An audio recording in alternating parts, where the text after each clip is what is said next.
Serenus no podía dormir. Era cónsul en Roma. Tenía dinero, tenía influencia, tenía el tipo de vida que cualquier hombre de su época habría firmado sin leerlo dos veces. Su villa era fría y luminosa al mismo tiempo, sus obligaciones cumplidas puntualmente, su posición en la sociedad romana envidiable. Y sin embargo, Serenus no podía dormir. No era ansiedad, no era miedo, no era ninguna de esas cosas que tienen nombre y que puedes señalar con el dedo cuando alguien te pregunta qué te pasa. Era algo peor, la presencia constante de una ausencia, como si detrás de cada cosa conseguida hubiera un fondo que nunca terminaba de llenarse, como si el mundo entero estuviera ligeramente fuera de foco, y por más que te acercaras, la imagen no mejorara. Una noche, Serenus tomó una tablilla de cera y escribió una carta, no a su esposa, no a un político amigo que pudiera ayudarle a escalar un peldaño más. La escribió a Lucio Anneo Séneca, que llevaba años observándole con la paciencia de quien sabe que tarde o temprano el barco necesita ancla. En esa carta, Serenus describió su estado con una precisión que no parecía de un cónsul romano, sino de un hombre que llevaba demasiado tiempo solo con sus propios pensamientos. Escribió que a veces se lanzaba hacia la acción con una energía que no le duraba más de una hora, que luego caía en una parálisis sin explicación aparente, que el esfuerzo por salir de la tristeza le generaba más tristeza, que tenía todo lo que se supone que hay que tener, y que nada de eso era suficiente para sentirse bien. Esa carta es el inicio de uno de los textos más honestos que ha producido la filosofía occidental. Se llama De Tranquilitate Animi. Y lo que Séneca le responde a Serenus en ese tratado tiene 2000 años, y sigue siendo el diagnóstico más preciso de un tipo de tristeza que hoy se ha convertido en epidemia silenciosa. Lo tienes todo, y aún así algo falta. Eso tiene nombre, y llevas demasiado tiempo sin saberlo. Hay un tipo de tristeza que la gente no sabe cómo describir porque no encaja en ninguna narrativa socialmente aceptada. No es el duelo tiene causa, perdiste a alguien, perdiste algo importante, y la tristeza es la respuesta lógica y proporcional a esa pérdida. El duelo lo entendemos, lo normalizamos, le damos tiempo, le compramos flores a quien lo vive, sabemos qué decir. No es la depresión clínica. La depresión tiene síntomas codificados. La depresión entra en un diagnóstico, tiene un código CE11, tiene un protocolo de tratamiento, tiene un nombre con el que puedes ir al médico y que él reconozca inmediatamente. La depresión también la entendemos, aunque la estigmaticemos. Lo que le pasaba a Serenus y lo que le pasa a millones de personas que nunca lo mencionan en voz alta es otra cosa. Es una tristeza crónica que no tiene causa aparente. Es el peso de estar razonablemente bien en todos los frentes objetivos y seguir sintiéndote hueco. Es ir a una cena con amigos a los que aprecias y notar que hay una película de cristal entre tú y todo lo que ocurre. Es conseguir exactamente lo que querías hace 5 años y preguntarte, mientras lo consigues, por qué no sientes lo que se supone que deberías sentir en este momento. Es trabajar mucho y no saber por qué. Es descansar sin que el descanso reponga nada. Es querer algo y no poder. Es esa fatiga que no viene del esfuerzo, sino de no tener claro hacia dónde va el esfuerzo. La psicología moderna lleva décadas intentando poner nombre a ese estado, al estado neutral entre la depresión clínica y el bienestar activo, al estado de quien funciona, cumple, produce y sin embargo siente que vive en la periferia de su propia vida. Y cuando los psicólogos del siglo XX buscaron cómo nombrarlo con precisión, encontraron que el término ya existía, que un filósofo romano lo había descrito con tanta exactitud 2 milenios antes que el concepto no necesitaba ser reinventado, solo recuperado. Lo llamaron eutimia, y Séneca lo diagnosticó en su amigo Serenus antes de que existiera el DSM, antes de que existiera la neurociencia, antes de que existiera siquiera la idea de que las emociones podían clasificarse y tratarse con metodología. Este es el problema que De Tranquillitate Animi resuelve. Y lo que hace único ese tratado, lo que lo separa de cualquier texto de estoicismo práctico que puedas encontrar hoy, es que Séneca no parte de un principio abstracto, parte de un hombre real, con nombre y apellido, con cargo público y vida aparentemente ordenada, que no podía dejar de estar triste sin saber por qué. Porque el problema de la tristeza crónica, el verdadero problema, no es la falta de recursos, no es la falta de información, no es siquiera la falta de propósito en el sentido amplio. El problema, según Séneca, es que nadie te enseñó a distinguir entre movimiento y dirección. Y mientras no entiendas esa diferencia, puedes acumular toda la actividad del mundo y seguir exactamente igual de vacío. Si en algún momento de los últimos meses has pensado que lo que sientes no tiene nombre, quédate. Séneca lo nombró hace 2000 años, y el nombre, cuando lo encuentras, cambia por completo la forma en que lo miras. Para entender lo que Séneca le receta a Serenus, hay que entender primero cómo diagnosticaban los estoicos las emociones. Y aquí aparece una distinción que la psicología moderna tardó 20 siglos en redescubrir por sus propios medios. Los estoicos distinguían entre las pasiones irracionales, a las que llamaban pate, y las emociones racionales, a las que llamaban eupatia. Esta distinción no era cosmética, era la base de toda su teoría sobre el sufrimiento humano.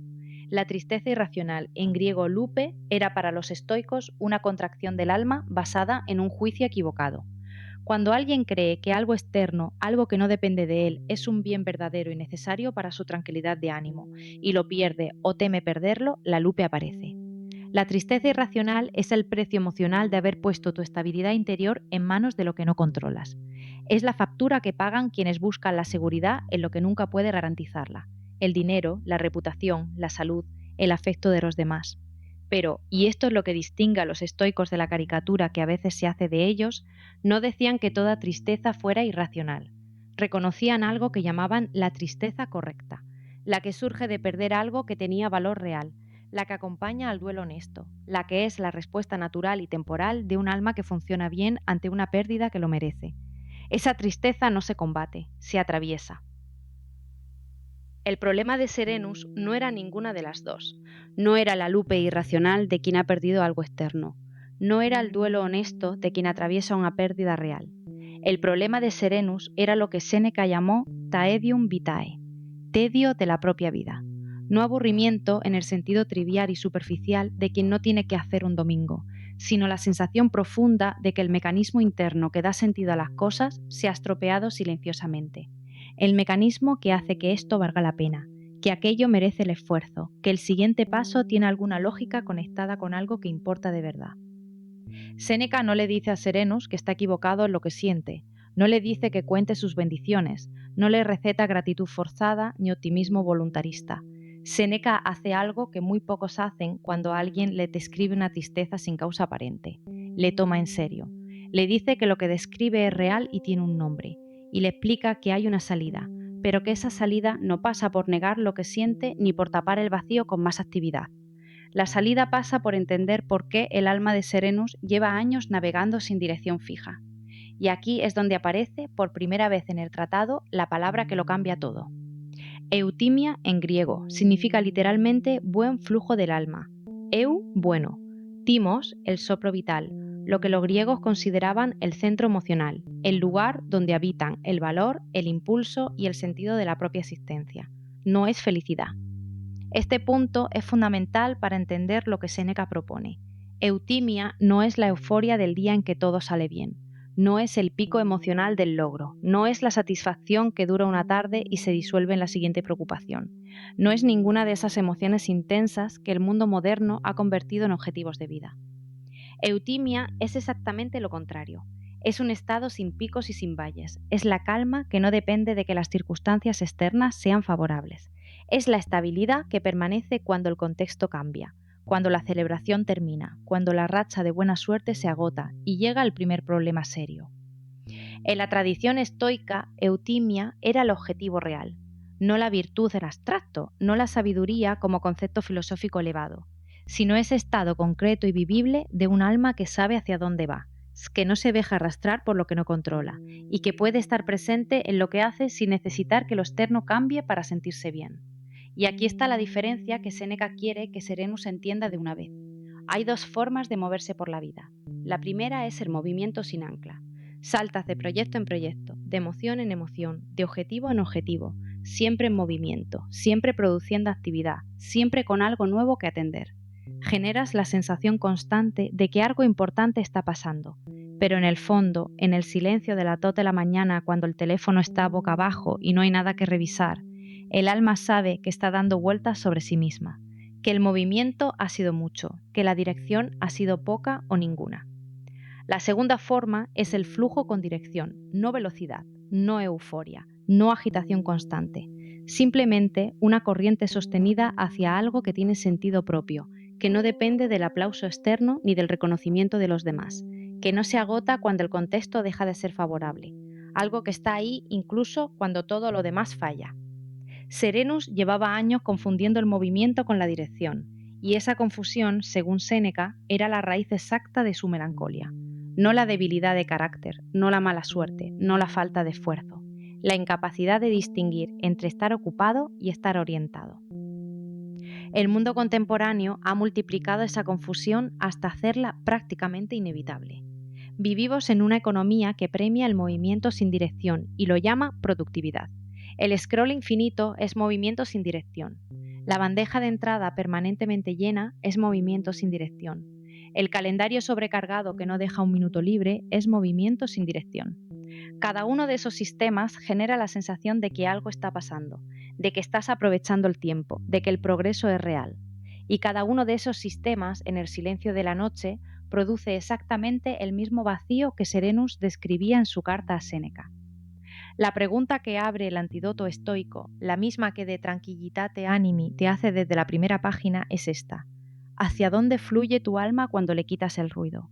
En 2 minutos, los 4 mecanismos concretos que Séneca prescribe en De Tranquillitate Animi. No son principios abstractos, son herramientas específicas y llevan 2000 años siendo las mismas. De Tranquillitate Animi no es un texto de autoayuda, no es una lista de consejos para sentirte mejor mañana por la mañana. Es el diagnóstico riguroso de un estado emocional específico y la prescripción detallada para salir de él. Y Séneca lo estructura en 4 principios que no funcionan por separado, sino como un sistema. El primero es la moderatio. Serenus describía en su carta esa oscilación entre la hiperactividad y la parálisis.